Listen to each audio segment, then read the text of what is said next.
আল্লাহর রাসূলের প্রেম ভালোবাসা করতে হলে জবান দিয়া মুখ দিয়া এলান দিয়ে বললেই হবে না আমি রাসূলকে মহব্বত করি, রাসূলকে মহব্বত করি, কিন্তু রাসূলের সুন্নাত বাড়ি নাই, জবানে মুখের মধ্যে নাই, রাসূলের সুন্নতি পাঞ্জাবি নাই, এই সমস্ত কাজ করি না, আর শুধু দিল থেকে বলি, মুখ দিয়া জবান দিয়া বলি আমি রাসূলকে মহব্বত করি, আমি তো রাসূলকে মহব্বত করি। বলুন তো রাসূলকে মহব্বত করা হবে না? রাসূলের সুন্নতকে আঁকড়ে ধরতে হবে, মানলেই রাসূলকে মহব্বত করা হয়। আপনাদের এই হুমনা বাজারে কাপড় আছে না? কাপড় সাদা একখানা কাপড় কিনলেন 50 টাকা গজের, 2 গজ কাপড় কিনলেন, 1 গজ কাপড়। টেলিভিশন বুঝেন না? ঘরে ঘরে আছে না? টেলিভিশনের কাপড় আপনি কিনলেন, কাবার বানাইলেন, আবার একই দামের, একই টাকার, একই পরিমাণ আপনি আরেকটা কাপড় বানাইলেন কোরআন শরীফের বস্তনি বানানোর জন্য। বস্তনি বুঝেন? আপনারা বুঝে থাকলে বলেন, কোরআন শরীফটা যে আমরা প্যাকেট করি বস্তনি, আর গিলাফ, আর ওই টেলিভিশনের গিলাফ সাদা কাপড় 50 টাকা ধরেন, বুঝে থাকলে বলেন ওই টেলিভিশনের কাপড়ের দাম বেশি না কোরআনের গিলাফের দাম বেশি? কেন? কোরআনের সাথে সম্পর্ক থাকার কারণে, কোরআনের কাছে থাকার কারণে আল্লাহ তাআলা ওই কাপড়ের দামটা আল্লাহ এমনি বাড়াইয়া দিছে, এমনি বাড়াইয়া দিছে। জোরে কর সুবহানাল্লাহ। আল্লাহর রাসূল বলতেছেন, এই যে কোরআন শরীফ, আল কোরআন, এই কোরআনের সাথে ওই কাপড় থাকার কারণে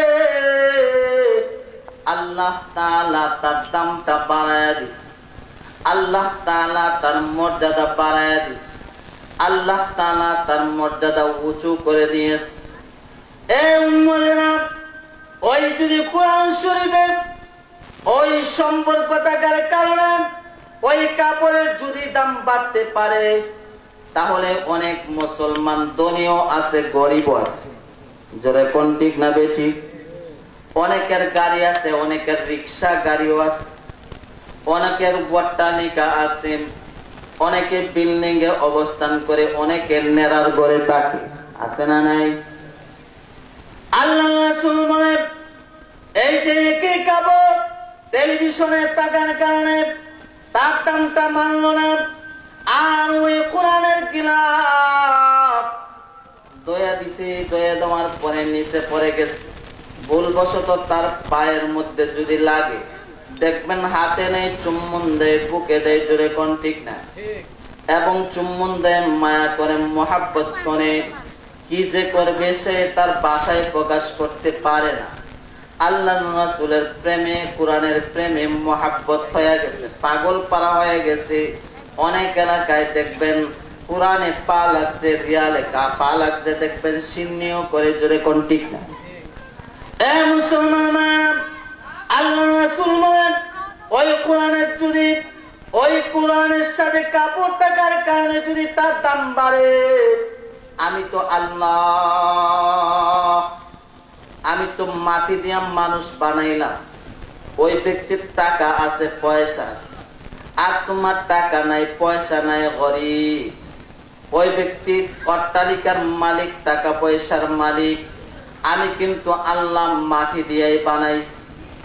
আর যদি তোমার কোরআনের সাথে সম্পর্ক থাকে, আর যখন তোমাকে কবরের মধ্যে রাখা হবে, আপনার টাকা পয়সা কেমন আছে, কবর জিজ্ঞাসা করবে না, কবর জিজ্ঞাসা করবে না। আর ওই নেড়াবানা করেন মানুষ কবরের কাছে যখন যাবে, আর কবরের মধ্যে যখন রাখা হবে, ফেরেশতা ওই ব্যক্তিকে জিজ্ঞাসা করবে না, তুমি দুনিয়ায় কেন নেড়া গেরো রাখলে, নেড়া গেরো কেন থাকলে? ওই ধনী ব্যক্তিকেও বলবে না, অট্টালিকায় কেন থাকলে? এ মুসলমান, আপনি যদি আমল করে থাকেন, আপনি যদি আল্লাহ তাআলার ইবাদত করে থাকেন, আল্লাহ তাআলা ওই ইবাদতের কারণে আপনাকে মর্যাদা করে দিবে। আপনি যদি কোরআন তেলাওয়াত করে থাকেন, কোরআন সাক্ষী দিবে, আযাব দিতে আসবে। কোরআন সাক্ষী দিবে, আযাব দেওয়া যাবে না, ওই ব্যক্তিকে ভয় করা যাবে না। ওই ব্যক্তিকে আমি কোরআন সাক্ষী দিলাম, ওই ব্যক্তি একজন ভালো মানুষ, ওই ব্যক্তিকে আল্লাহ তুমি মাফ করিয়া দাও। জোরে কোন সুবহানাল্লাহ, আল্লাহু আকবার। ওই ব্যক্তিকে মাফ করে দাও আল্লাহ, ওই ব্যক্তিকে মাফ করে দাও। এজন্য ভাই আপনি আমি কি করতে হবে? আপনি আমার উপরে নামাজ ফরজ, বালেগ পুরুষ, আপনি আমি 5 ওয়াক্ত নামাজি হতে হবে। আমি কোরআন তেলাওয়াত করতে হবে। আমি সব সময় আল্লাহ তাআলার হুকুম আহকামগুলা মানতে হবে। যদি মানি আল্লাহ তাআলা আপনাকে পুরস্কার দিবেন, না বললেও আল্লাহ তাআলা আপনাকে পুরস্কার দিবেন। জোরে কোন ঠিক না বেঠিক? আল্লাহ তাআলা পুরস্কার দিবেন। এজন্য ভাই আপনি আমাকে আল্লাহ তাআলা হাত দিলেন, আল্লাহ তাআলা পা দিলেন, নিয়ামত তো হলো আল্লাহ। আল্লাহ তাআলা যদি শক্তি না দিত, আল্লাহ তাআলা যদি আপনি আমাকে যদি চলার তৌফিক না দিত, আমার তো শক্তি নেই, আমার তো পাওয়ার নেই, আমি তো চলার কোন তৌফিক নাই, আল্লাহ তাআলাই দিয়েছে। এজন্য ভাই আপনি আমি আল্লাহ তাআলার বেশি বেশি শুকর গুজার করতে হবে, আল্লাহ তাআলার বেশি বেশি ইবাদত বন্দেগী করতে হবে। জোরে কোন ঠিক না বেঠিক? এজন্য ভাই আমি তো আপনাদের একজন দাওয়াতি হিসাবে যেহেতু আসছি সফরে থাকা অবস্থায় কেউ যদি আল্লাহ তাআলার কাছে দোয়া করে, আল্লাহ তাআলা দোয়া কবুল করে। এজন্য ভাই আমি আমার একজন পীর ও শায়েখ, আপনারা বাংলাদেশের উপমহাদেশের প্রখ্যাত একজন বুজুর্গ আল্লামা শায়েখ মুফতি রশিদুর রহমান ফারুক দামাত বারকাতুহুমুল আলিয়া, ওনার ভাই হযরত আল্লামা ফেদাই ইসলাম আল্লামা খলিলুর রহমান বরনবী রাহমাতুল্লাহি মারা গেছেন। হযরতের একটা কেরামতি বলি, কিছুদিন আগেই মারা গেছেন। হযরত আমি নিজ স্বচক্ষে দেখেছি, বোর্ডিং এর মধ্যে আগুন ধরেছে, ধাও ধাও করে জ্বলতেছে। ওই শ্রীমঙ্গল থেকে ফায়ার সার্ভিস গেছে আগুন বন্ধ করার জন্য, মৌলভী বাজার থেকে আসছে আগুন বন্ধ করার জন্য। আল্লাহু আকবার, আগুন তো বন্ধ হয় না।